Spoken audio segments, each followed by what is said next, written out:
Imagine you're walking through a disaster zone, crumbled concrete, rubble everywhere, and then out of the dust scurries a tiny little rat wearing a harness equipped with a tiny camera weaving in and out of the cracks in the floor, sniffing intently. You realize it's sniffing out survivors, like something straight out of a cartoon or a science fiction novel, except it's very real. Across the world, animals have been given jobs. Not metaphorical jobs, I mean real, literal ones. From mine detection to disease diagnosis, law enforcement to military surveillance, we've outsourced some of our most dangerous or delicate tasks to non-human workers. They don't get contracts, a choice, or payment. In most cases, they don't even end up getting out alive.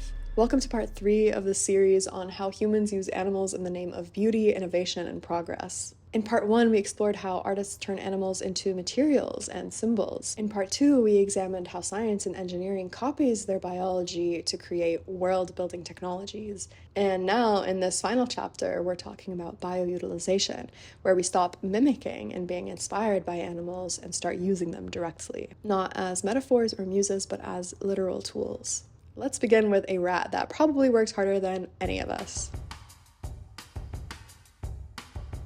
In the aftermath of war, landmines remain buried long after the last soldier leaves. Every year they kill or injure thousands of civilians, many of them children. Clearing them is slow, dangerous, and expensive, but in certain countries like Cambodia and Mozambique, a new kind of hero has been enlisted to take care of the problem: the African giant pouched rat. These aren't your regular schmegular subway rats. They're bred, raised, trained, and socialized using clicker conditioning to sniff out TNT, the explosive found in these landmines. We have socialization and habituation, where we train the rat to make use of different odors. Thereafter, we introduce clicker training. Wherever you hear the sound of clicker, means that the food is coming. Thereafter, we have indication where we train the rat smell of TNT. Because they're so light, they can walk across fields without triggering the devices beneath them. And once they detect the mine, they signal it to their handler, who then marks the location, and repeat, repeat, repeat. The program behind this is called APOPO, for Anti-Personnel Landmines Detection Product Development. It's a nonprofit that's been training HeroRATs since the 90s. It's been wildly effective. Rats can search an area the size of a tennis court in 20 minutes, which is a job that would take humans 4 days to do. They've cleared thousands of mines and have even been trained to detect tuberculosis in human samples. Our rats and team at APOPO have been able to increase case detection by more than 40%. That translates into more than 18,000 people that had originally not been diagnosed at the health clinic. For TB detection, the rats sniff a series of holes in a glass chamber beneath which sputum samples are placed. And when a rat detects tuberculosis, it indicates this by keeping its nose in the sample hole or scratching at the floor of the cage.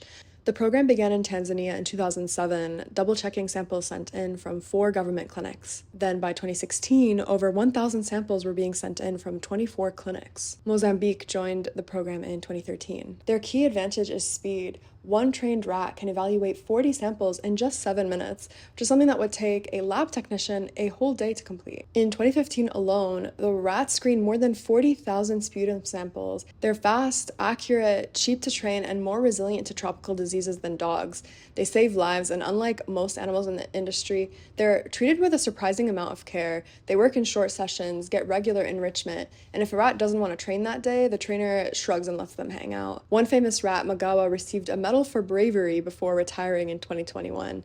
And unlike most other animals we use in similar ways, they aren't killed when they can no longer work. The bar is quite literally on the floor. But let's not romanticize it. These rats, for all their impact, still are only bred and work on our terms. They didn't choose the mines or volunteer to sniff our spit. We decide what makes their life meaningful and what risks are worth them taking for us. Is this ethical? Maybe it's better than other forms of abuse, but it's still use. The idea that rats must earn their dignity by saving humans or by working for us feels off, especially when you remember that almost all of the rats in labs are killed without names, without medals, without mourning. They're considered pests or test subjects until they're heroes. I'm not proud of this, but my day job is a clinical programmer, specifically working within clinical trials. So a few years ago, I was working at a pharmaceutical company that was undergoing these trials. And I toured the vivarium that was there. If you don't know what a vivarium is, it's where the live animals are experimented on and kept. It smelled like disinfectant and suffering. I didn't even need to tour the vivarium, but just the guilt of knowing the amount of suffering that I'm contributing to by working for a company that tests on animals meant that I needed to face the reality. Like, if I was going to continue contributing to the system, I needed to know what the system was exactly. And you can probably imagine the devastating image that I'm trying to describe is just rows and rows and rows and columns of cages and small mice and rats sitting in there lethargic, silent, but it wasn't peaceful, it was ghostly. Like, I knew they were alive, but they might as well have been dead. I remember thinking, how many will die for drugs that will never even reach market? And spoiler alert, this breaks my heart every time I think about it, but over 90% of clinical trials never get approved. And yet over 110 million animals are used in lab experiments every single year. The company that I worked for barely exists anymore. The drugs never made it to market. They had massive layoffs until there's only a handful of people left working there. So that means that every single animal that I saw in those cages, and the ones that came before and the ones that came after, all suffered and died for nothing. And that's a story as old as pharma time. They all die, some of them in more vain than others, but it's a requirement to put these animals to rest at the end of their life because they are not fit to be released into the wild. They are not wild animals to begin with. They are bred specifically to be experimented on. So they die in vain for drugs that fail or companies that fold or for side effects that we already knew were coming. So rats and animals save our lives in more ways than one, but they never consented to any of it. And once they stop being useful in humans' eyes, their value disappears to us. Rats are even excluded from the Animal Welfare Act in the US, meaning they have virtually no protections in the United States. That case is true for almost every other animal in the world that isn't a cat or a dog. All right, let's pivot from land to sea.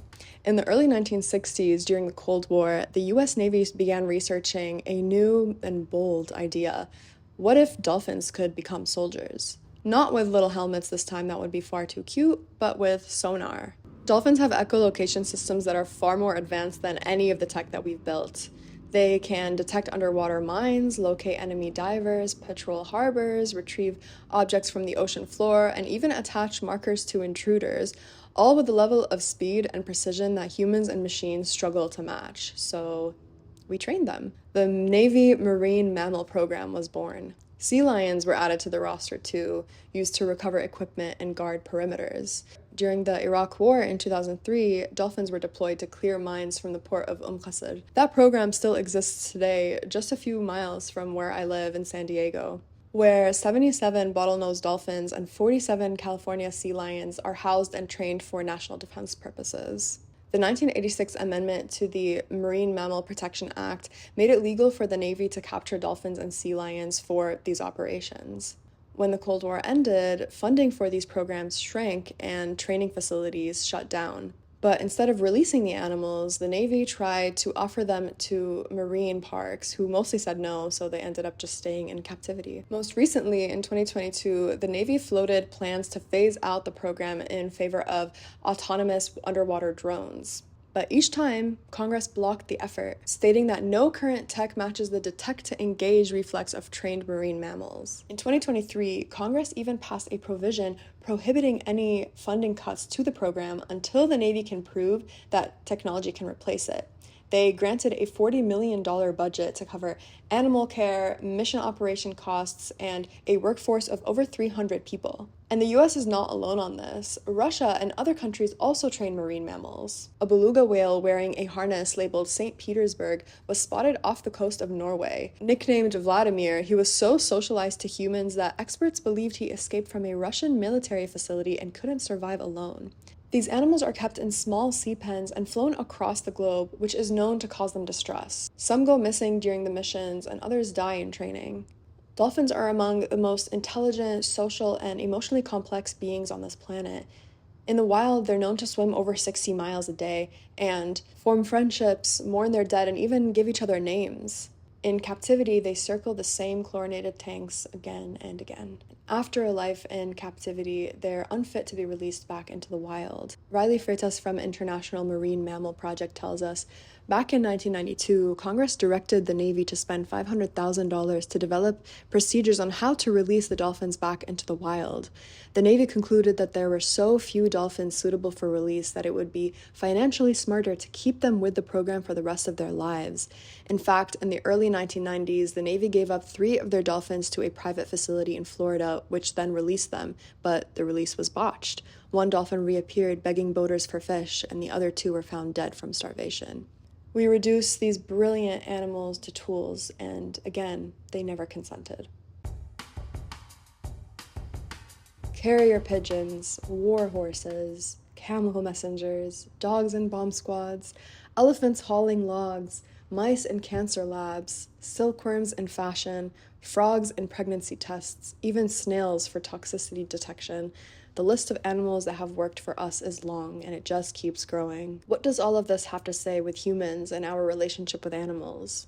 Animals have been our soldiers, detectives, medics, guards. They've served kings, corporations, governments. They've saved our lives in countless ways, but they've rarely been given a say. We rely on their bodies and are awed by their anatomy, but too often we forget their personhood. They're individuals with preferences, fears, and lives outside of the purpose that we've assigned to them. Bio-utilization isn't always cruel, but it is always unequal. Animals aren't our coworkers. This is conscripted labor, and no matter how gentle the training or how noble the mission, they deserve better than jobs that they never asked for. And that concludes our 3-part series. Let me know what you thought in the comments below, if you knew any of these things that I brought up, because a lot of these were new to me and completely blew my mind. Rats in tiny little harnesses and dolphins that work for the military, that's news to me. If this video made you think, then a like, comment, or subscription would mean the world to me.